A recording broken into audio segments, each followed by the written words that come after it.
Praise the Lord. கர்த்தருக்கு ஸ்தோத்திரம். Greetings from Arise Shine Ministry in the matchless name of Jesus Christ. இயேசு கிறிஸ்துவின் நாமத்தினால எழுந்து பிரகாசி ஊழியத்திலிருந்து உங்களை வாழ்த்துகிறோம். It's a great joy to meet each and every one of you all once again. உங்களை இந்த காணொளி மூலமா சந்திக்கிறதுல நாங்கள் மகிழ்ச்சி அடைகிறோம். Before we start, shall we pray? ஆரம்பிப்பதற்கு முன்பதாக நாம் ஜெபிப்போமாக. Father God, thank you for this day, Lord Jesus. ஆண்டவரே, இந்த நாளுக்காய் நாங்கள் நன்றி செலுத்துகிறோம். Thank you for adding another day into our life, Lord Jesus. எங்க வாழ்நாளில இன்னொரு நாளில நீங்க கூட்டி கொடுத்ததுக்காய் நாங்கள் நன்றி செலுத்துகிறோம். Father God, as we bring forth your word, Lord Jesus, ஆண்டவரே, இந்த நாளிலும் உம்முடைய வார்த்தை கொண்டு வருகிற வேளையிலும் we pray that your word will touch each and every one of them who are hearing this, Lord Jesus. இந்த வார்த்தையை கேட்கிற உம்முடைய ஒவ்வொரு ஜனத்தையும் என் தேவன் தாமே தொடும்படியாய் வேண்டுகிறோம். Bless them and guide them, Lord. ஆண்டவரே, ஆசீர்வதிங்க, வழி நடத்துங்க. In Jesus' name we pray. இயேசுவின் நாமத்தில் ஜெபிக்கிறோம். Amen. Press on and move forward. தொடர்ந்து முன்னேறி செல். This is what we are going to share to you today. இதுதான் இன்றைய நாளில உங்கள் மத்தியில நாங்கள் பகிர்ந்து கொள்ள போகிறோம். Pressing on what lies ahead. முன்னாடி எது இருக்குதோ அதை முன்னோக்கி பார்த்து செல்றது. When famous missionary Dr. David Livingstone returned from Africa to England, ஒரு பிரபலமான ஊழியக்காரர் டேவிட் லிவிங்ஸ்டன் என்பவர் ஆப்பிரிக்கா நாட்டிலிருந்து இங்கிலாந்துக்கு திரும்பும் பொழுது he was asked, where are you ready to go next? அவரிடத்துல ஒரு கேள்வி கேட்டாங்கன்னா, அடுத்து நீங்க எங்க போக போறீங்கன்னு. He replied, I am ready to go anywhere. அதற்கு அவர், நான் எங்க போனாலும் நான் ஆயத்தமா இருக்கிறேன் அப்படின்னு சொன்னார். Provided it to be forward. இந்த காரியமானது முன்னோக்கி செல்லுகிறத குறிக்கிறது. This must be an attitude of a child of God every single day. இந்த அணுகுமுறை, இந்த காரியமானது ஒவ்வொரு தேவ பிள்ளையா இருக்கிறவர்களுக்கு ஒரு முக்கியமான காரியமா இருக்கிறது. Lord, I am ready to go wherever you lead me, no matter where that takes me. அதாவது, ஆண்டவரே, நீங்க எங்க என்னை கொண்டு போனாலும் அங்க போகிறதுக்கு நான் தயாரா இருக்கிறேன் என்பது. So many of us make our own list and say, ஒவ்வொரு நாளும் நம்மளுடைய ஒரு சொந்த தீர்மானத்தை எடுப்போம். Lord, if you don't mind, I'm busy today, so could you just initial this at the bottom and I won't bother you anymore. என்னன்னா, ஆண்டவரே, இன்னைக்கு நான் எழுதி வச்சிருக்கிறது எல்லாத்தையும் நீங்க எனக்கு செஞ்சு கொடுத்துருங்க, அதுக்கங்கிட்டு நான் உங்களை தேட மாட்டேன், கஷ்டப்படுத்த மாட்டேன்றது. But that's not how it works. ஆனா அது அப்படி வேலை செய்யாது. When people ask about the secret of God's will, நம்ம ஆண்டவருடைய சித்தத்தை, ரகசியமான சித்தத்தை எப்படி அழிந்து கொள்ளுறோம்னா, I tell them it begins in the morning when you say, Lord, let me take the step with you today. நான் என்ன சொல்லுவேன்னா, ஆண்டவரே, இந்த காலை வேளையில எழுந்த பிறகு இந்த காலை வேளையில, ஆண்டவரே, அடுத்து நீங்க என்னை எங்க செல்ல கொண்டு போகிறீங்க, அதுக்கு நான் ஆயத்தமா இருக்கிறேன் என்று சொல்லியே ஆரம்பிப்பதாகும். Press on. முன்னேறி செல்லுது. Don't give up. கைவிடக்கூடாது. Don't give in. விட்டு விடவும் கூடாது. Problems at home, குடும்பத்துல பிரச்சனையா, press on. மேற்கொண்டு போகணும். Problems on the job, வேலையிடத்துல பிரச்சனையா, press on. மேற்கொண்டு போகணும். Problems in the family, குடும்பத்திலயும் மறுபடியும் பிரச்சனையா, press on. மேற்கொண்டு போகணும். Life keeps getting on top of you, வாழ்க்கையில அநேக காரியங்கள் இருக்குதுதா, press on. மேற்கொண்டு போகணும். Bills are all coming to due, எல்லா பில்லும் வந்துகிட்டே இருக்குதா, press on. எடுத்துக்கொண்டு போகணும். Sickness, வியாதியா, press on. எதிர்கொண்டு போகணும். Overwork, நிறைய வேலையா, keep going, press on. முன்னேறிக்கொண்டே எதிர்கொண்டு போகணும். Don't ever give up. எப்பவுமே நம்ம விட்டு விடக்கூடாது. So today, இன்னைக்கு as we consider this theme, இந்த காரியத்தை we are going to look back at the life of Noah நோவாவினுடைய வாழ்க்கையில நம்ம ஒப்பிட போகிறோம். and learn how he pressed on to follow God's will for his life. அது மட்டும் இல்லாம இந்த காரியமானது அவருடைய வாழ்க்கையில எப்படிப்பட்டதான ஒரு காரியத்தை கொண்டு வருது என்றதை கற்றுக்கொள்ள போகிறோம். As you can see in Genesis 11 to 22, ஆதியாகமம் 6:11-22 நீங்க it பார்க்கும் tells பொழுது us on how Noah overcomes this. அந்த காரியம் என்ன சொல்லுதுன்னா, எப்படி நோவா தன்னுடைய வாழ்க்கையில வருகிற எல்லா போராட்டத்தையும் எதிர்கொண்டு போனார் என்று. Pressing on in the midst of opposition. எதிர்ப்பின் மத்தியில நம்ம கடந்து போகும் பொழுது, when the world turns around you, இந்த உலகமானது, இந்த உலகத்தில் இருக்கிறவங்க ஒருவேளை and you feel that you are alone, நீங்க தனிமையில் இருக்கிறீங்க, நீங்க தனியா ஒரு காரியத்தை செய்றீங்க அப்படின்னு சொல்லி நினைச்சிருப்பாங்க. that's how God gave Noah a monumental task. இதுதான் நோவானுடைய வாழ்க்கையில் ஆண்டவர் ஒரு ஒரு நிச்சயமான நினைக்க முடியாத ஒரு காரியத்தை கொடுக்கும் பொழுது, a task perhaps bigger and more important than he has ever given to anyone except for Christ. அந்த காரியமானது, அந்த ஒரு வேலையானது இயேசு கிறிஸ்துவுக்கு கொடுத்தது காட்டிலும் அது வந்து பெரியதான் இருந்தது. Noah was tasked with building a big boat enough to house every type of animals on the planet. அது என்ன வேணா, நோவாக்கு வந்து ஆண்டவர் சொல்றாரு, நீ ஒரு பெரிய பேழையை உண்டாக்கு, அதுல எல்லா மிருகங்களும் எல்லாரும் இருக்கிற மாதிரி ஒரு அறையை கட்டி பெரிய பேழையை உண்டாக்கு என்று. He was responsible for everything from cutting down trees and getting supplies for building the boat. அதனால அவரு இந்த போட், இந்த பேழையை உண்டாக்குறதுக்காக எல்லா மரக்கிளை எல்லாம் வந்து எடுக்கிறதுக்காக ரொம்ப ஆயத்தமா இருந்தாரு. To gathering enough food to feed all these animals and his family for the extended time they would have on the ark. அது மட்டும் இல்லாம அந்த பேழையில இருக்க போற, அந்த போட்ல இருக்க போற எல்லா மிருகங்களுக்கும் உணவு, இருக்க போறவருக்கு உணவு தயாரிக்கிறதுக்காகவும் அவர் வந்துட்டு ரொம்ப அணுகுமுறையா இருந்தாரு. In Genesis 6:3, ஆதியாகமம் 6:3ல God starts the world clock down at 120 years. ஆண்டவர் அங்க சொல்றாரு, மனுஷனுடைய வாழ்க்கை 120 வருஷத்துக்கு ஆண்டவர் அங்க ஆரம்பிக்கிறாரு. So the maximum amount of time Noah would have had is 120 years. அதனால நோவாவின் வாழ்க்கை வந்துட்டு 120 இருந்திருக்கும். Although it could have been somewhat less than that. ஒருவேளை அதை விட சற்று குறைவாக இருந்திருக்கலாம். It was the equivalent of basically a lifetime for us. அது எப்படின்னா, இப்ப நமக்கு அடிப்படையில் நம்ம வாழ்கிற வாழ்நாளுக்கு சமமா இருக்கிறது. So what was it like for Noah building this ark? இந்த பேழை வந்துட்டு எப்படி இருக்குன்னு என்று நீங்க நினைக்கிறீங்க? The Bible does not say exactly. இந்த வேதாகமம் வந்துட்டு அந்த பேழையை பத்தி முழுமையா சொன்னதில்ல. But there are some clues and we make some logical deductions. ஆனாலும் சிறு காரியங்களை அதை பற்றி சொல்லி இருக்கிறது. People at that time were very evil.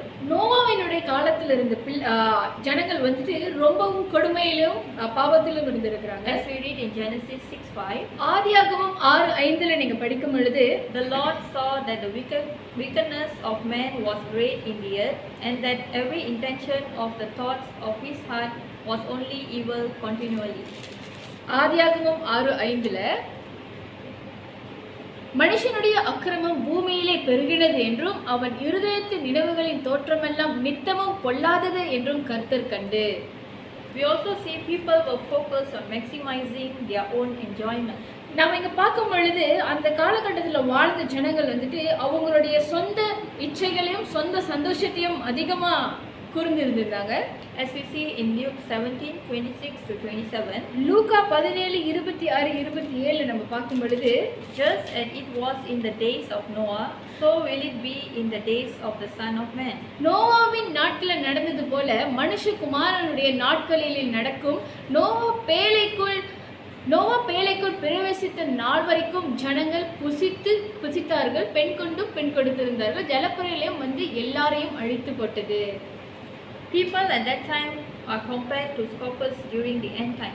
அந்த காலகட்டத்தில் வாழ்ந்தவங்க வந்துட்டு எப்படி அந்த ஒரு இறுதி காலகட்டத்தை வந்துட்டு அவங்க வந்துட்டு கேலி செஞ்சுட்டு இருந்தாங்களோ அது போலவே இன்றும் இருக்கிறது. Although times and culture have changed, people are largely the same and so is sin. என்னதான் வந்துட்டு கலாச்சாரமும் வந்துட்டு எல்லாமே மாற்றம் நடந்தாலும் ஆனால் ஜனங்கள் இன்னும் பாவத்தில் பெருகி கொண்டே தான் இருந்தாங்க.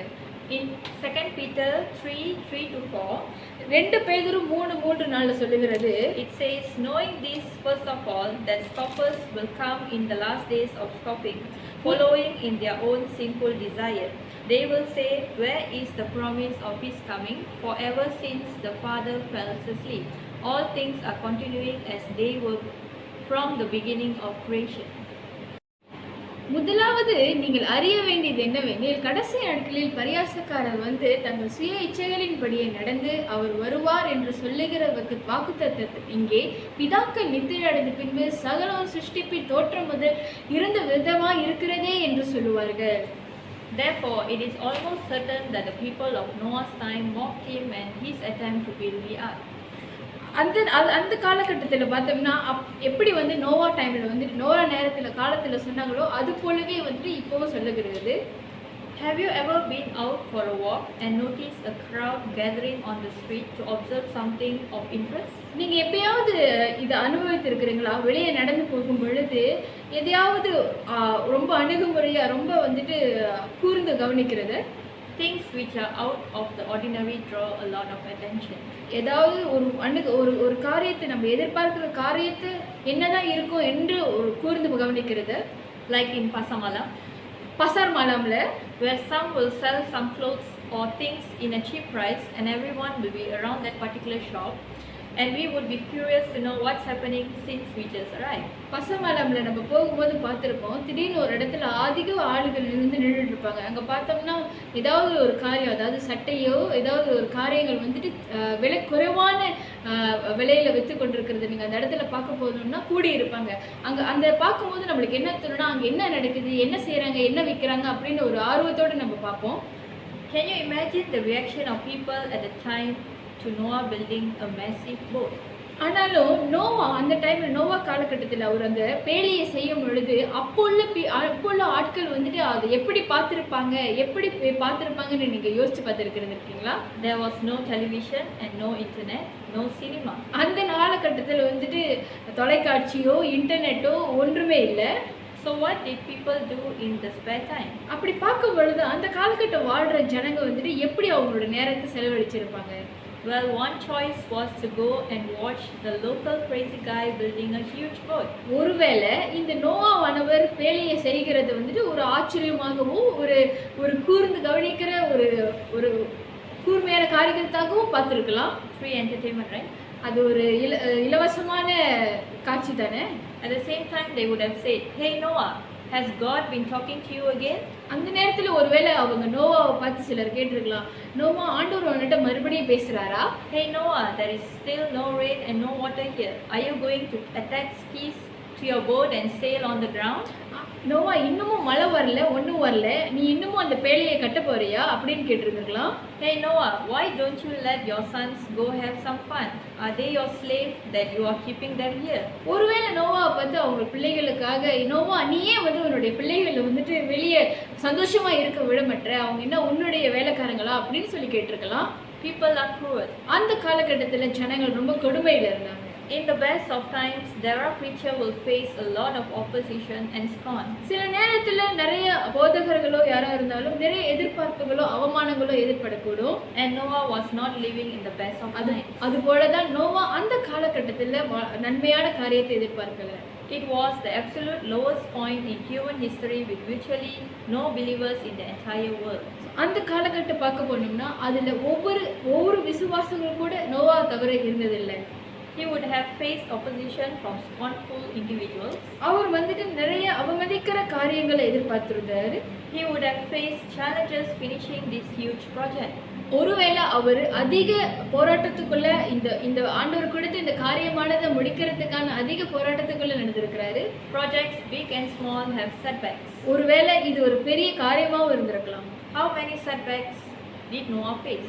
ஒருவேளை நோவா எவ்வளவு காரியமான பின்வாங்குதலை எதிர்நோக்கியிருப்பாரு. Did he have problems securing tools and supplies? ஒருவேளை அவர் இந்த பொருட்களை சேகரிக்கிறதுக்காக அவர் வந்துட்டு கஷ்டப்பட்டு இருக்கலாம். Did wood rot? ஒருவேளை இந்த கட்டைகளை சேகரிக்கிறதுக்காகவும். Did he have to restart after some part of the boat collapsed? ஒருவேளை அவர் ஆரம்பித்து அந்த கட்டிடமானது சரியா வரலனால கூட அது முடிஞ்சு போயிருந்திருக்கலாம். We don't know the exact obstacles he faced. நம்மளுக்கு தெரியாது அவர் எந்த மாதிரியான ஒரு போராட்டத்தை எதிர்கொண்டாருன்னு. But where God is working, Satan is also normally working, and we can assume he did face many obstacles. ஆனாலும் எப்பொழுது ஆண்டவர் வந்துட்டு ஒரு காரியத்தை செய்கிறாரோ அதுபோல சத்துருவும் அந்த காரியத்தை செய்யக்கூடாதபடிக்கு நிறைய போராட்டங்களை கொண்டு வருவாங்க. We don't know all the details, but we know that Noah pressed on. அதனால நோவா அந்த காலகட்டத்தில் இந்த பேழையை உண்டாக்குறதுக்கு எப்படிப்பட்டதான போராட்டத்தை எப்படிப்பட்டதான எதிர்பார்ப்புகளை மேற்கொண்டாரு நம்மளுக்கு தெரியாது. ஆனாலும் அவர் இவை எல்லாவற்றையும் மேற்கொண்டு முன் சென்றாரு மட்டும்தான் நம்மளுக்கு தெரியும். He did not give up.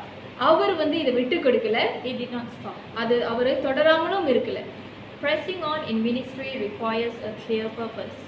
ஊழியத்துல வந்துட்டு நிறைய முன்னேற்றம் இருக்கிறதுக்கான ஒரு முக்கியம் இருக்கிறது. In Genesis 6:14, ஆதியாகமம் 6:14ல it says, "Make yourself an ark." நீங்க உங்களுக்கான ஒரு பேழையை உண்டாக்குங்க. In Genesis 6:22, ஆதியாகமம் 6:22ல thus Noah did according to all God has commanded him, so he did. எப்படி ஆண்டவர் நோவாவினிடத்துல ஒரு காரியத்தை கொடுக்கிறாரோ, கட்டளை கொடுக்கிறாரோ அதன்படியே செய்கிறது. Genesis 6:7-5, ஆதியாகமம் 7:5ல Noah did according to all that the Lord has commanded him. இந்த வார்த்தை சொல்லுகிறது, தேவன் நோவாவுக்கு கொடுத்த எல்லாவற்றையும் நோவா செய்து முடித்தார் என்று. Noah had a clear calling. நோவாவுக்கு ஆண்டவருடைய தெளிவான அழைப்பு இருந்தது. Noah had a clear word from the Lord. ஆண்டவருடைய தெளிவான வார்த்தை நோவாவிடத்தில் இருந்தது. He knew exactly what God wanted him to spend his life doing. Noah வந்துட்டு எப்படி அவருடைய வாழ்க்கையை, அவருடைய நேரத்தை ஆண்டவருடைய அழைப்புல செலவிடணும்னு தெரிந்து கொண்டிருந்தாரு. And he knew it was extremely important. அது மட்டும் இல்லாம ஆண்டவருடைய அழைப்பானது மிகவும் முக்கியம், அவசியம் என்பதையும் அவர் அறிந்திருந்தாரு. Having that calling gave him direction. அந்த அழைப்பானது அவருக்கு வழியை உண்டு பண்ணி கொடுத்தது. God's audible word was a lamp to his feet and a light to his path. ஆண்டவருடைய வாக்குவானது அவருடைய பாதத்துக்கு வெளிச்சமாய் இருந்தது. If someone asked Noah, ஒருவேளை யாராவது நோவாவிடத்துல இதை கேட்டிருந்தா, what is your purpose in life? உன்னுடைய வாழ்க்கையின் நோக்கம் என்ன என்று, he would have answered something like, அவர் ஒருவேளை இப்படியான ஒரு பதில் கொடுத்திருக்கலாம். my purpose is to build an ark in obedience to God and save family from judgment. ஒருவேளை அவர் சொல்லி இருந்திருக்கலாம், என்னுடைய இந்த வாழ்க்கையின் அழைப்பை வந்துட்டு நான் எப்படி முக்கியப்படுத்தினா, ஆண்டவரோட அழைப்பை எடுத்துக்கொண்டு என்னுடைய குடும்பத்தையும் என்னோட இருக்கிறவர்களையும் அவருடைய நியாய தீர்ப்பிலிருந்து தப்பிக்கிறதுக்காக. He knew his life direction and the path in front of him. அவருடைய தெளிவான ஆண்டவருடைய பாதத்தை அவர் கண்டு கொண்டாரு. So all that remained was to stay on the path. அதனால அந்த பாதையிலிருந்து அவர் விலகாம அதிலேயே அவர் தொடர்ந்து போனாரு. Noah diligently fulfilled his God-given mission or calling. Noah தேவனுடைய திட்டத்தையும் தேவனுடைய அழைப்பையும் விடாமுயற்சியோடு தொடர்ந்து சென்று கொண்டிருந்தாரு. Noah had a clear calling to build the ark. அவருக்கு இந்த பேழையை கட்டுவதற்கான முழுமையான வார்த்தை ஆண்டவரிடத்திலிருந்து அவர் பெற்றுக்கொண்டார். And then he did it. அதனால் அவர் இந்த காரியத்தை செய்தார். It wasn't easy. இது ஒரு சுலபமான காரியம் அல்ல. It took many decades. இது நிறைய வருஷங்களை உண்டாக்குனது. But he finished it. ஆனாலும் இதை தேவனுடைய சித்தத்தின்படி அவர் செய்து முடித்தார். He could look back on his life and see clearly what God had used him to accomplish. ஒருவேளை அவர் தன்னுடைய வாழ்க்கையில நடந்த இவை எல்லாவற்றையும் அவர் திரும்பி ஒரு கணம் பார்க்கும் பொழுது ஆண்டவர் அவருக்கு கொடுத்த வார்த்தையை எப்படி அது ஆண்டவர் முழுமையடைத்து கொடுத்திருக்கார் என்றது அவர் உணர்ந்து கொள்ளலாம். Noah pressed on to diligently fulfill God's purpose for his life. அதனால ஆண்டவர் நோவாவுடைய வாழ்க்கையில கொடுத்த இந்த அழைப்பானது அவரை இன்னமும் தொடர்ந்து முன்னேற விடாமுயற்சியோட செய்ய அவருக்கு உதவியா இருந்தது. Pressing on to honor Christ in your family. உங்களுடைய குடும்பத்துல ஆண்டவராகிய இயேசு கிறிஸ்துவை ஆராதிக்கிறதுக்கும் இது முக்கியமான காரியமா இருக்கிறது. In 2 Peter 2:5, பேதுரு 2:5ல, and did not spare the ancient world but preserved Noah, a preacher of righteousness, with 7 others. பூர்வ உலகத்துல தப்ப விடாமல் நீதியை பிரசங்கித்தவனாகிய நோவா முதலான 8 பேரை காப்பாற்றி அவபக்தியில் நிறைந்த உலகத்தின் மேல் ஜலப்பிரளயத்தை வரப்பண்ணி. This praise gives us an important glimpse into Noah's life and ministry. நோவாவோட வாழ்க்கையோ இல்ல அவருடைய ஊழியமோ நமக்கு ஒரு முக்கியமான காரியத்தை வெளிப்படுத்துறது. Was Noah doing anything else during those 100 years besides building the ark? இந்த 100 வருட காலமாக இந்த பேழையை உருவாக்குறதை விட நோவா ஏதாவது ஒரு காரியத்தை செய்திருப்பார்னு நீங்க நினைச்சிருக்கிறீங்களா? The answer is yes. ஆம், அவர் செய்தார். He was preaching about God to the world around him. அவர் என்ன செய்தார்னா தேவனுடைய வார்த்தையை பிரசங்கித்தவராய் இருந்தார். But let's look a little bit deeper. இன்னும் கொஞ்சம் ஆழமா நம்ம பார்ப்போம். Noah was not alone on the ark. அந்த பேழைக்குள்ள பாத்தீங்கன்னா நோவா தனி மனிதனா இல்ல. Firstly, his wife was with him. அவருடைய மனைவியானவர் அவர் கூடவே இருக்கிறாங்க. Evidently, she believed his message, standing by him through all those years and joining him in his mission to obey God and build the ark. ஆதாரமாக அவருடைய மனைவி நோவாவினுடைய வார்த்தையை கேட்டு அந்த வார்த்தையை விசுவாசிச்சதுனால தான் இந்த வேலைக்குள்ள அவங்க இன்னமும் இருக்கிறாங்க. Also, 3 of Noah's child believed in God. அது மாத்திரமல்லாம நோவாவினுடைய 3 பிள்ளைகளும் தேவனை நம்பினவர்களா இருந்தாங்க. We don't know whether he had any more children, but these 3 sons believed his message. ஒருவேளை அவருக்கு இன்னும் இந்த 3 பிள்ளைகளை தவிர 3 மகன்களை தவிர வேறு மகன்களோ பிள்ளைகளோ இருந்தார்களா என்று நமக்கு தெரியாது. வேதம் அதை சொல்லல. ஆனாலும் இந்த 3 மகன்கள் வந்துட்டு அவருடைய வார்த்தையை நம்பினார்கள் என்று நம்ம காண்கிறோம். It is not automatic that children would follow their father in an embryo like this. இந்த காலகட்டத்தில் இந்த மாதிரி சூழ்நிலையில இப்படிப்பட்ட பிள்ளைகள் வந்துட்டு தகப்பனுடைய வார்த்தையை கேட்கறது வந்துட்டு ரொம்பவும் அபூர்வமா இருந்தது. As we can see, Samuel's son did not follow his path. ஏன் அப்படின்னா எல்லாரும் தன் தகப்பனுடைய வார்த்தையை கேட்கிற பிள்ளைகளா இருந்ததில்லை. நீங்க பார்த்தோம்னா சாமுவேலோட பையன் வந்துட்டு அவருடைய சொற்பேச்சை கேட்காதவரா இருந்தாரு. Many of David's sons rebelled. தாவீதுடைய பிள்ளைகளும் சிலர் வந்துட்டு கேட்காம இருந்தாங்க. When Sodom and Gomorrah were destroyed, Lot tried to appeal to his children who had already married to leave the city, and they wouldn't believe him. லோத்தினுடைய பிள்ளைகளுக்கும் அவர்களுக்கும் இந்த ஒரு காரியமே ஏற்பட்டது. But 3 of Noah's children did. ஆனாலும் இந்த சூழ்நிலையில பார்க்கும்போது நோவாவினுடைய 3 பிள்ளைகளும் தன் தகப்பனுடைய சொல்ல கேட்டவர்களா இருந்தாங்க. Shem, Ham and Japheth listened to his preaching and followed the Lord. Shem Ham யாப்பேத்தும் ஆண்டவருடைய வார்த்தையை கேட்டு அவருடைய செய்திக்கு செவி கொடுத்தவர்களாக இருந்தாங்க. As we see in Exodus 23:2, யாத்ராகமம் 23:2ல நீங்க பாத்தீங்கன்னா, you shall not follow a crowd to do evil. நீங்க தீமை செய்யக்கூடியதான ஒரு கூட்டத்தின் பின்னாடி செல்லக்கூடாது என்று சொல்லுகிறது. Noah's sons certainly had many opportunity to abandon him.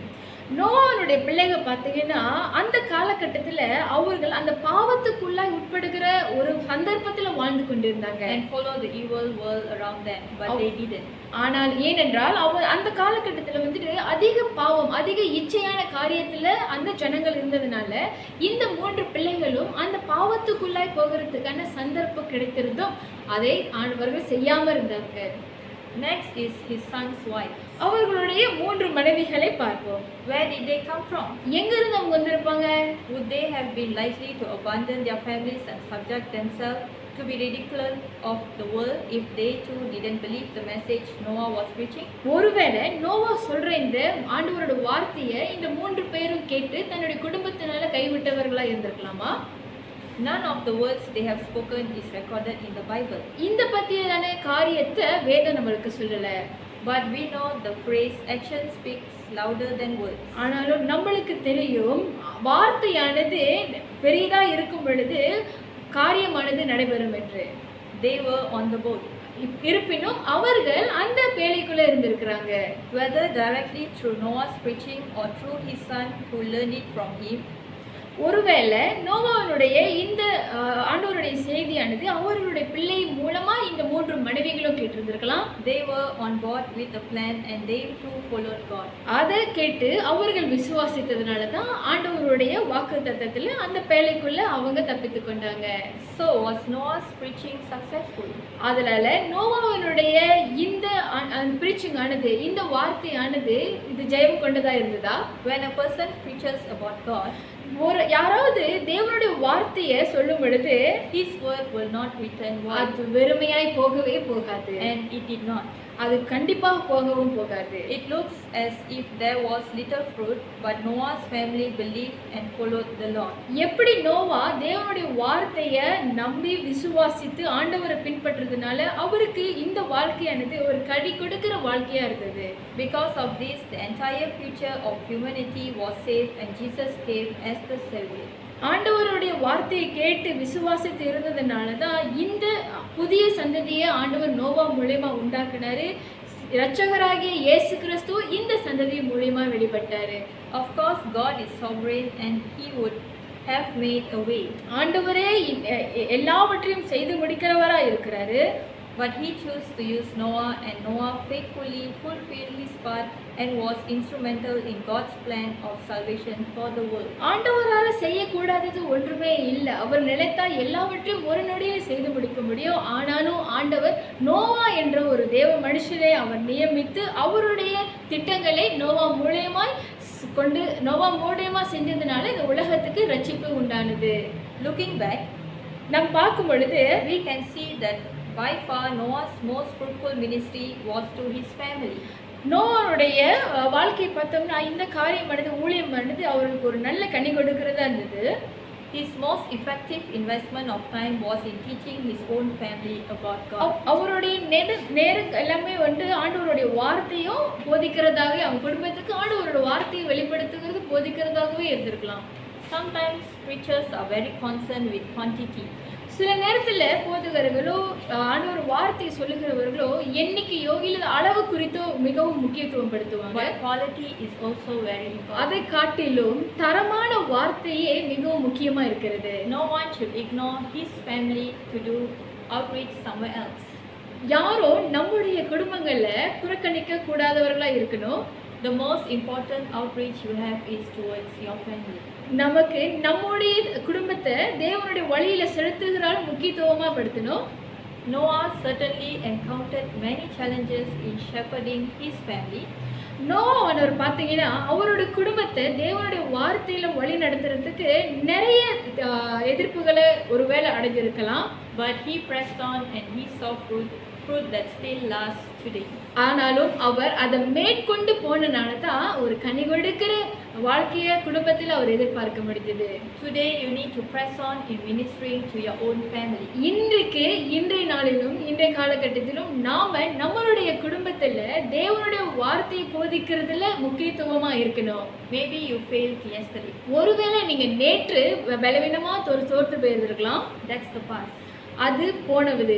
Maybe you did great yesterday. ஒருவேளை நேற்று நீங்க நன்மையானதையோ நல்லதையோ செய்திருக்கலாம். That is also the past. அதுவும் போனது, கடந்த காலது. Today is a new day. இன்று புதிதானது நாள். Are you investing time in your family's souls? உங்களுடைய குடும்பத்தில் இருக்கிறவர்களின் ஒவ்வொரு ஆத்மாவின் இடத்திலும் நீங்க உங்களுடைய கரிசனையை கண்டிருக்கிறீர்களா? நேரத்தை கொடுக்கிறீங்களா? Forgetting what is behind and pushing forward to what is ahead. என்ன பின்னாடி என்ன நடக்கிறதோ அதை மறந்துட்டு நாம எல்லாவற்றையும் மேற்கொண்டு போக வேண்டும்.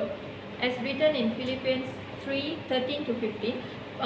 பிலிப்பியர் 3:13 5 எழுதியிருக்கிறது போல, Brethren, I do not regard myself as having laid hold of it yet, but one thing I do, forgetting what lies behind and reaching forward to what lies ahead. I press on toward the goal for the prize of the upward call of God in Christ Jesus. பேதுருவானவர் இங்க சொல்றாரு, என்ன சொல்றாருன்னா, என்னோட வாழ்க்கையில நடந்தது எல்லாவற்றையும் நான் விட்டு தேவனுடைய திட்டம் எதுவோ அதுல, தேவனுடைய அழைப்பு எதுவோ அதுல நான் முன்னோக்கி போகிறத பத்தி சொல்றாரு. Let us therefore, as many as are perfect, have this attitude, and if in anything you have a different attitude, God will reveal that also to you. இதை காட்டிலும் உங்களுக்கு ஏதாவது ஒரு பலவீனமோ ஏதாவது ஒரு குறைவுகளோ இருந்தாலோ தேவனுடைய காரியத்தில் நீங்கள் முன்னோக்கி போகும் பொழுது அதற்கான அணுகுமுறைகளை, அதற்கான பலவித அதை மேற்கொள்ளுகிற முறைகளை ஆண்டவர் உங்களுக்கு நிச்சயம் வெளிப்படுத்துவார். This is our key verse for the year. இது இந்த வருடத்தினுடைய முக்கிய காரியமா இருக்கிறது. There are two aspects to this verse. இந்த வார்த்தையில நம்ம ரெண்டு விதமாக பார்க்கலாம். The first is to forget. முதலாவது மறப்பது. Forgetting the past. கடந்து போன காலத்தை நம்ம மறக்க வேண்டும். Paul's point is not that we cannot learn from the past. பவுலுடைய காரியம் என்ன சொல்லுகிறதுனா, அவர் சொல்றாரு நம்ம போனவைகளை கடந்தவைகளை நம்ம எதுவுமே கற்றுக்கொள்ள முடியாது. He is not saying wake up from amnesia each day. ஒவ்வொரு நாளும் நம்ம ஒரு பேதையை எழும்புறதுக்கு அல்ல. He is saying that we should not live in the past. நாம கடந்த காலத்துல வாழக்கூடாதுன்றதுக்காக. Forget successes. நம்மளோட ஜெயத்தை மறக்கிறது. It could be that you did very well yesterday in your Christian walk. ஒருவேளை இந்த காலகட்டத்தில் கிறிஸ்டியன் வாழ்க்கையில, கிறிஸ்துவை கொண்டு நீங்க வாழ்கிற வாழ்க்கையில நேற்றைய தினத்துல நீங்க ஒரு நன்மையான நல்ல காரியத்தை செய்திருக்கலாம். Perhaps you woke up early, spend 1 hour in prayer and Bible reading. எப்படின்னா நீங்க உங்களுடைய வாழ்க்கையில நேற்று காலத்துல எழுந்திருந்து அதிகாலையில் எழுந்திருந்து வேதத்தை வாசிக்கிறதோ ஆண்டவரிடத்துல ஜெபம் பண்றது தியானிக்கிறது உற்சாகமா செய்திருக்கலாம். Were patient and all kind towards your family, serving them with a humble heart. உங்க குடும்பத்தில் இருக்கிற யாவரிடத்திலும் நீங்க அன்பாகவும் சமாதானமாகவும் கடந்து போயிருந்திருக்கலாம். Resisted temptation, immediately forgave those who offended you, sang praise all day long. எல்லா சோதனைகளையும் மேற்கொண்டு உங்களுக்கு எதிராக வருகிற எல்லா காரியத்தையும் எதிர்கொண்டு ஆண்டவர் ஆராதித்து கொண்டிருந்திருக்கலாம். Share the gospel with 5 people and gave your spouse a surprise dinner of their favorite food. தேவனுடைய வார்த்தையை நற்செய்தியை ஒரு 5-6 பேர்களுக்கு செலவழித்து உங்க குடும்பத்தோட நீங்க சந்தோஷமா சமாதானத்தோட இருந்திருக்கலாம்.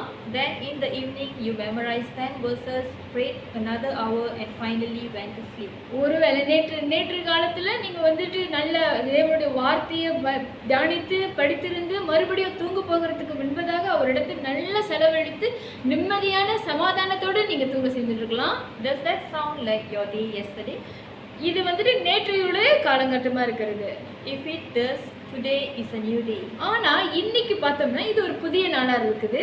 You cannot wake up today and say yesterday I did well so today I will relax. இன்னைக்கு இந்த புதிய காரியத்துல நம்ம எழுந்துட்ட உடனே நம்ம சொல்லக்கூடாதுமா நான் நேத்து வந்தது நல்ல நன்மையானதை சென்று நன்மையானதை பெற்றுக்கொண்டேன் இன்னைக்கும் அதே மாதிரி நடக்கணும் அப்படின்னு. Maybe in 2020 you completed a read the Bible in a year plan. ஒருவேளை கடந்த 2020 நீங்க உங்களுடைய வேத வாசிப்பை முழுமையாய் முடித்திருக்கலாம். It's not 2020 anymore. ஆனா இது 2020 அல்ல 2021. It's 2021. இது 2021. Maybe in July you completed your application each week in your personal devotional. ஒருவேளை நீங்க உங்களுடைய எல்லா திட்டங்களையும் ஒவ்வொரு வாரமும் கடந்து கொண்டு வந்திருக்கலாம். It's not July anymore. அது 7ஆம் மாதத்துல நீங்க செய்திருந்தாலும் இது வந்துட்டு 7ஆம் மாதம் இல்லை இப்பொழுது நம்ம ஆகஸ்ட் மாதத்துல கடந்து போகிறோம். Maybe last week you had a good time of prayer with the Lord each day. ஒருவேளை நேற்று நிலத்திலேயோ கடந்த வாரத்திலேயோ நீங்க ஆண்டவரோடு அதிகமான செலவோ ஆண்டவரிடத்துல அதிகமான நேரத்தை செலவிட்டு இருக்கலாம். It is not last week anymore. இது அப்போ கடந்த வாரமும் அல்ல. Today start a new week. இன்றிலிருந்து நம்ம ஒரு புதிய வாரத்தை ஆரம்பிக்க போறோம். Forget what is behind. அதனால கடந்த காலத்துல என்ன நடந்ததோ அவைகளை நம்ம மறக்க வேண்டும். As what Job said in Job 2:10, ஆண்டவர் வார்த்தை யோபு புத்தகத்தில் எழுதியிருக்கிறது, shall we accept good from God and not trouble? தேவன் கையில் நன்மை பெற்ற நாமும் தீமை பெற வேண்டாமா என்று. Forget failures. தோல்விகளை நம்ம மறக்க வேண்டும். Maybe when you think of your past, you don't think of successes. ஒருவேளை நீங்க உங்களுடைய கடந்த காலத்தை நினைத்து கொண்டிருக்கும் பொழுது ஜெயமான காரியத்தை நீங்க மறந்திருக்கலாம். Maybe failures come to your mind. உங்களுடைய நினைவுகளில் உங்களுடைய தோல்வியானது வந்து கொண்டே இருந்திருக்கும். Maybe yesterday was a bad day. ஒருவேளை நேற்று ஒரு நல்ல நாளா இருந்திருக்க கூடாது. Maybe you got up late and said, I will read the Bible at the night before I sleep. எப்படின்னா ஒருவேளை நேற்று நீங்க எழுந்திருச்ச பிறகு பரவாயில்ல நான் இன்னைக்கு ராத்திரி வந்துட்டு வேதத்தை தூங்க போகிறது முன்னுக்கு வாசிச்சுக்கிறேன் அப்படின்னு சொல்லி நீங்க காலையில செய்யற அந்த காரியத்தை விட்டுருக்கலாம். Maybe you had a short temper with your kids and with your spouse. ஒருவேளை நீங்க உங்களோட பிள்ளைகளிடத்திலேயோ உங்களுடைய கணவன் மனைவிகளிடத்திலேயோ கோபமான காரியத்தை வெளிப்பட்டு இருக்கலாம். Maybe you complain about the trials you are facing. நீங்க சோதனை மேற்கொள்ளுகிறதுக்காக முணுமுணுத்திருக்கலாம். Maybe you fell into temptation. ஒருவேளை நீங்க போராட்டத்துக்குள்ளேயும் கடந்து போயிருந்திருக்கலாம். You argued with your spouse. உங்களுடைய கணவர்கிட்டயோ மனைவியிடையோ நீங்க வந்துட்டு கோபமா இருந்திருக்கலாம். And when you went to bed, you were so tired you skipped Bible reading and prayed again, said tomorrow. இதெல்லாம் வந்துட்டு நீங்க மேற்கொண்ட பிறகு நீங்க சொன்ன மாதிரி நான் காலையிலேயே நான் வந்துட்டு நீங்க எழுந்திருச்சோன்னு சொல்லியிருப்பீங்களே நீங்க ராத்திரி நான் வேதம் வாசிச்சுக்கிறேன். ஆனா அந்த நாள் முழுது இப்படிப்பட்டதான காரியத்தை மேற்கொண்டு ராத்திரி நீங்க வந்து என்ன சொல்லுவீங்க தூங்க போற முன்னுக்கு நீங்க பைபிள் வாசிக்கணுமே வேதம் வாசிக்கணுமே அதை விட்டுவிட்டு இன்னைக்கு நான் டயர்டா இருக்கேன் பரவாயில்ல அப்படின்னு சொல்லி வேதத்தை வாசிக்காமலே நீங்க தூங்கி இருக்கலாம். When you failed yesterday or there was some other failures in your past, நீங்க நேற்றைய தினத்தில் இந்த மாதிரி ஒரு காரியத்தை செய்கிறதுக்கு தோல்வி அடைஞ்சதுனால you might have woken up today feeling guilty.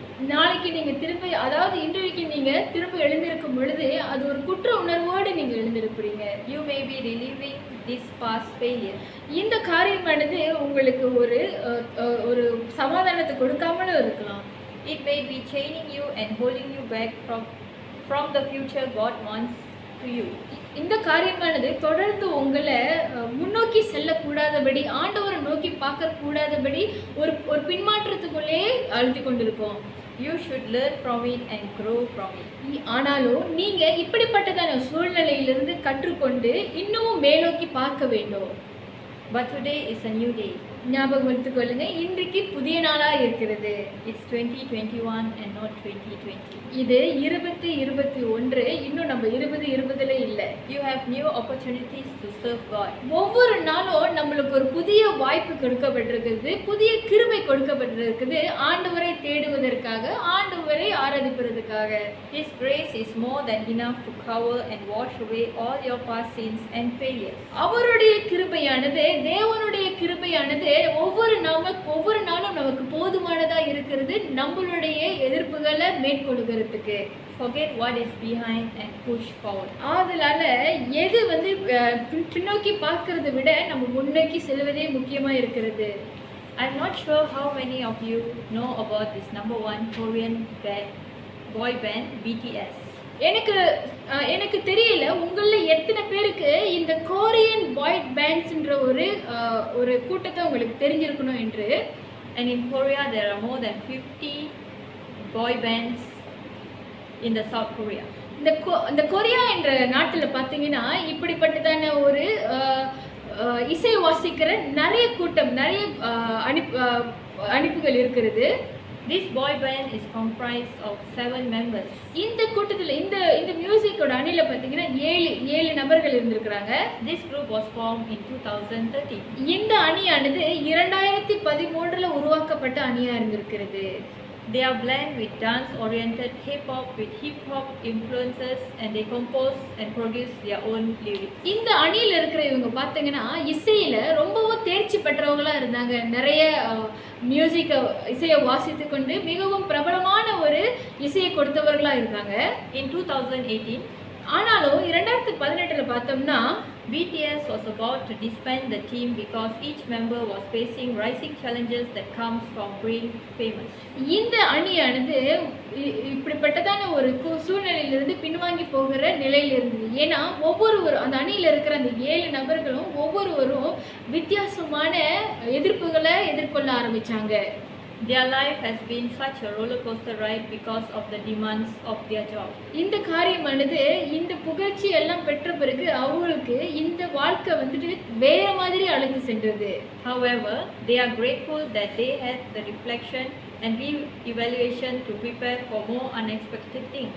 இருந்தாலும் அந்த காரியம் அவங்களை ரொம்பவே கடுமையான போராட்டத்துக்குள்ள வழிநடத்த போகும் பொழுது அவங்க எல்லா விதமான காரியத்தை மேற்கொள்கிறதுக்காக ஆயத்தமா இருந்தாங்க. They pressed on and moved forward. இந்த காரியத்தை அவங்க மேற்கொள்ள முயற்சி செய்தாங்க. Today they are the first K-pop group to perform at the American Music Awards and win a Billboard Music Award. இந்த எல்லா காரியத்தையும், எல்லா போராட்டத்தையும், எல்லா எதிர்பார்ப்புகளையும் அவங்க எதிர்கொண்டு மேற்கொண்டு போகும் பொழுது இன்னைக்கு அவங்க ஒரு முதலாவது இடத்துல இருக்கிற ஒரு இசை குரூப்பா இருக்கிறாங்க. And the first South Korean band to speak in the US. வெளிநாடுகளிலும் மிகவும் புகழ்பெற்ற ஒரு இசை குரூப்பா இருக்கிறாங்க. When you forget what is behind and push forward, you will see results. அதுபோல நீங்க உங்களுக்கு பின்னான காரியத்தை பின்னோக்கி பார்க்காம அவைகளை எல்லாவற்றையும் மறந்து நீங்க முன்னோக்கி போகும் பொழுது உங்களுக்கு ஒரு நன்மையான காரியமே கிடைக்கும். Press on toward the goal for the prize of the upward call. எப்படி என்றால் நம்மளோட ஆவிக்குரிய வாழ்க்கையில பார்க்கும் பொழுது நீங்க எல்லாவற்றையும் எதிர்கொண்டு முன்னோக்கி போகும் பொழுது உங்களுக்கு ஒரு பரிசு கொடுக்கிற ஒரு இனிமையான நன்மையான காரியம் எதிர்பார்த்து கொண்டிருக்கிறது. What are we straining for? எந்த ஒரு காரியம் அது? I believe the answer is coming into Jesus' presence in heaven. எப்படி என்றால் நான் நிச்சயமாய் சொல்லுவேன், நாம் தேவனுடைய பரலோகத்தில் இருக்கும் பொழுது ஆண்டவருடைய வெளிப்பாடே அது என்று.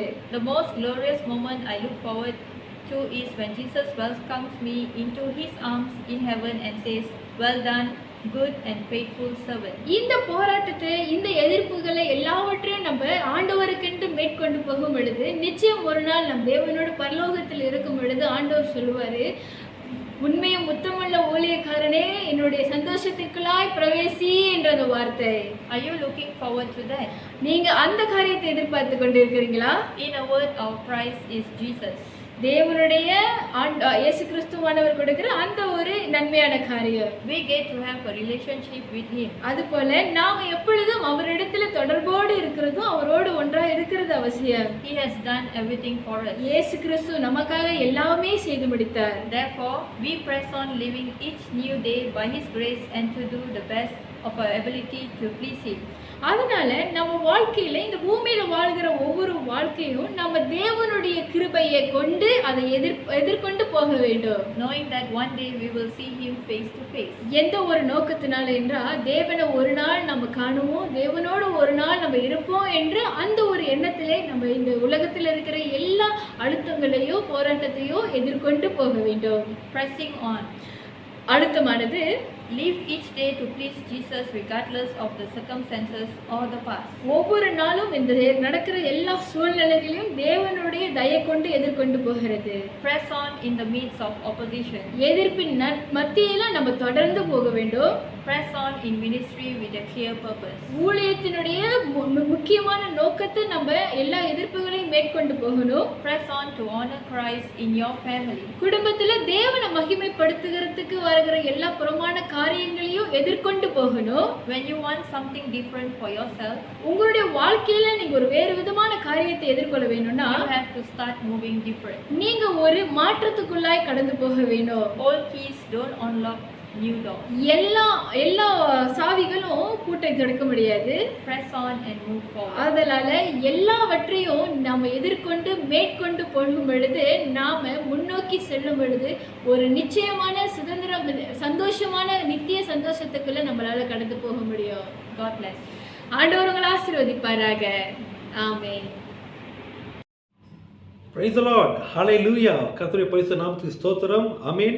கர்த்தர் நல்லவர். பிரியமானவர்களே, நம்ம மத்தியில் இப்படியாக அருமையான தெய்வ செய்தியை வழங்கின சகோதரி எலிஸுக்கும் அதை அழகாக மொழிபெயர்த்த சகோதரி ரெபேக்கா தீபா மலருக்கும் ஹல்லேலூயா நன்றிகளை செலுத்துகிறேன். கர்த்தர் நல்லவர். தொடர்ந்து தேவன் தாமே இவர்கள் இப்படியாக இன்னும் தேவனுடைய வார்த்தையில இப்படியாக வழங்கும்படியாக கர்த்தர் இவங்களை ஆசீர்வதிப்பாராக. ஆம் பிரியமானவர்களே, பிலிப்பியர் 3:13 நம்ம பார்க்கிறவர்களும் கூட பவுல் சொல்லுகிறாரு, ஒன்றை செய்கிறேன், பின்னானவைகளை மறந்து முன்னானவைகளை நாடி செல்கிறேன் என்று. ஹல்லேலூயா. No matter what, press on, we need to move forward. ஹல்லேலூயா. என்ன ஒரு அழுத்தம் நம்ம வாழ்க்கையில் வந்தாலும் பிரியமான கர்த்தராகிய இயேசு கிறிஸ்துவை நம்பி நம்ம இப்படியாக தொடர்ச்சியாக நம்ம முன் செல்ல வேண்டும். பிரியமானவர்களே, கர்த்தர் நல்லவராக இருக்கிறார். ஆமென். இந்த வேளையிலும் கூட பிரியமானவர்களே, ஹல்லேலூயா, வருகிற வாரத்தினுடைய அனௌன்ஸ்மெண்ட் அறிவிப்பை உங்களுக்கு நான் வழங்க விரும்புகிறேன்.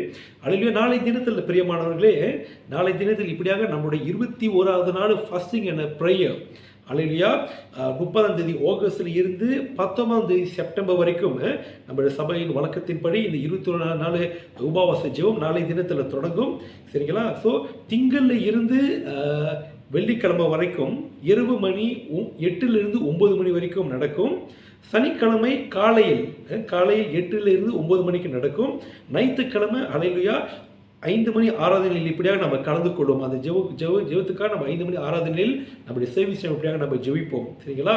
ஸோ இந்த உபவாச வேளையில் பிரியமானவர்களே, நீங்களும் உங்களுடைய குடும்பமும் ஹல்லேலூயா கண்டிப்பாக இந்த ஜெபத்தில் இப்படியாக நீங்கள் கலந்து கொள்ள வேண்டும்படியாக நான் உங்களை வலியுறுத்துகிறேன். ஹல்லேலூயா. அநேக நன்மையான காரியங்கள், அடையாளங்கள், அற்புதங்கள் தேவனை கர்த்தர் ஹல்லேலூயா இந்த உபவாச ஜெபத்தில் இப்படியாக செய்திருக்கிறார். தொடர்ந்து தேவனை கர்த்தர் செய்ய போகிறார். ஹல்லேலூயா. பிறகு உங்களுக்கு இப்படியாக ஜெப குறிப்புகள், if you have any prayer request, நீங்கள் இப்படியாக என்னிடத்திலோ இல்லை சகோதரி லீடியா கவி மலதி அவங்களுக்கு இப்படியாக நீங்கள் டெக்ஸ்ட் பண்ணலாம், வாட்ஸ்அப் நீங்கள் அனுப்பலாம்.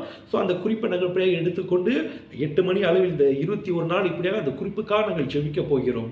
ஹல்லேலூயா. கர்த்தர் ஜெபத்தை கொண்டு பிரியமானவர்களே, ஹல்லேலூயா பெரிய காரியங்களை செய்ய போகிறார். ஹல்லேலூயா. நம்ம தேசத்துக்கு ஜெபம் தேவை, குடும்பத்துக்கு ஜெபம் தேவை, அழியும் ஆத்துமாக்காக நம்ம ஜெபிக்க போகிறோம், நோய்த்திற்காக நம்ம ஜெபிக்க போகிறோம், பிறரோட விண்ணப்பத்துக்காக பிரியமாக நம்ம மன்றாட போகிறோம். இந்த 21 நாள் உபவாச ஜெபத்தில் பிரியமானவர்களே, ஹல்லேலூயா மறக்காம நீங்களும் உங்கள் குடும்பமும் இப்படியாக இந்த ஜெபத்தில் இப்படியாக ஒரு மனமாக நீ வந்து கலந்து கொள்ளுங்கள. கூகுள் மீட்ல இப்படியாக நம்ம கூடுவோம். சரிங்களா? அந்த கூகுள் மீட் லிங்க்கும் உங்களுக்கு இப்படியாக அனுப்பப்படும்.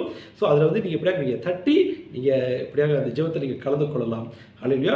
அதுக்கு பிறகு பிரியமானவர்களே, அறிவித்தது போல் சர்ச் ஓப்பனிங்க சபை இப்படியாக எப்போ திறக்கப்படும் என்றால், நம்ம இப்படியாக அக்டோபர் மாதத்தில் 10வது மாதத்தில் இப்படியாக நம்ம திட்டமிட்டு வைத்திருக்கிறோம். சரிங்களா? ஸோ அங்கத்தினர் எல்லாரும் எப்படியாக நீங்கள் 2 டோஸ் ஊசி நீங்கள் குத்திருக்க வேண்டும். 2 டோஸ் ஊசி நீங்கள் கம்ப்ளீட் பண்ணி 14வது நாள் சென்று தான் இப்படியாக அந்த டிஜிட்டல் சர்டிஃபிகேட்டோடு சபைக்குள்ளார இப்படியாக வரும்படியாக உங்களுக்கு எப்படியாக பெர்மிஷன் கொடுக்கப்படும். இது வந்து அரசாங்கம் சட்டத்திட்டத்தின்படி அந்த SOP நம்ம கடைப்பிடிக்க வேண்டும். அல்லையா? ஸோ நான் உற்சாகப்படுத்துகிறேன். அப்படி நீங்கள் இன்னும் இந்த ஊசியை, இந்த வேக்சின் எடுக்காவிட்டால் நீங்கள் கண்டிப்பாக நீங்கள் போய் எடுத்துருங்க. ஸோ அந்த நாள் வரும்போது உங்களுக்கு இப்படியாக அறிவிப்பு இது குறித்து இன்னும் கொடுக்கப்படும். அல்லேலூயா. கர்த்தர் நல்லவராக இருக்கிறார். பிரியமான கர்த்தர் உங்களை ஆசீர்வதிப்பாராக. பிறகு உங்களுக்கு இப்படியாக ஜெப தேவைகள் இல்லை ஆலோசனைகள் இருக்கக்கூடுமான நீங்கள் பாஸ்டரை நீங்கள் தொடர்பு கொள்ளலாம். அல்லேலூயா. நம் எல்லோரும் பிரியமானவர்களே கண்களை மூடி தலைகளை வணங்கி அல்லேலூயா நம்ம ஜெபிப்போமாக. ஸ்தோத்திரம் ஆண்டவரே. எங்களை நேசித்து வழி நடத்துகிற பரலோகமண்ட பிதாவே, பரிசுத்த தேவனே, ஆண்டவரே நீ நல்லவர். ஆண்டவரே கர்த்தாவே, அப்பா நாங்கள் கேட்ட இந்த உங்களுடைய ஜீவனுள்ள வார்த்தை மூலியமா ஆண்டவரை கர்த்தாவே எங்களை நாங்கள் ஒப்புக் கொடுக்கிறோம். வார்த்தைக்கு முன்பதாக கர்த்தர் தாமே ஆண்டவரை கர்த்தர்களை தொடர்ந்து நீ கர்த்தாவை ஆசீர்வதித்து நீர் பலப்படுத்தி தொடர்ச்சி நாங்கள் முன் செல்றதுக்கு ஆண்டு நீ கிருபை அளிக்கும்படியாக நாங்கள் ஜெபிக்கிறோம். ஆண்டவரே இயேசுவின் நாமத்தில் ஆண்டு எளிமை பிரகாசி ஊழியத்தில் இருக்கிற ஒவ்வொரு அங்கத்தினருக்காக நான் வருகிறேன். இந்த காணொளி செய்தியை பார்த்து கொண்டிருக்கிற ஒவ்வொரு சகோதர சகோதரிக்காக நான் வருகிறேன். ஆண்டவரே என்னுடைய கர்த்தருடைய தேவனுடைய கரம் ஆண்டவரை கர்த்தாவை இவர்கள் மேல் ஆண்டவரை இருக்கிறதுக்காக நன்றி. ஆண்டவரை கர்த்தாவை தொடர்ச்சி தேவனை கர்த்தர் வழி நடத்தும். நீர் ஆசீர்வதியும். ஆண்டவரை கர்த்தாவை குடும்பத்தில் காணப்படுகிற ஒவ்வொரு தேவைகளை சந்தியும். கணவன் மனைவியை ஆசீர்வதியும். பெற்றோர் பிள்ளைகளை ஆசீர்வதியும். ஜனங்கள் கையிடிச்சிற வேலைகளை ஆசீர்வதியும். பிசினஸ் ஆசீர்வதியும்.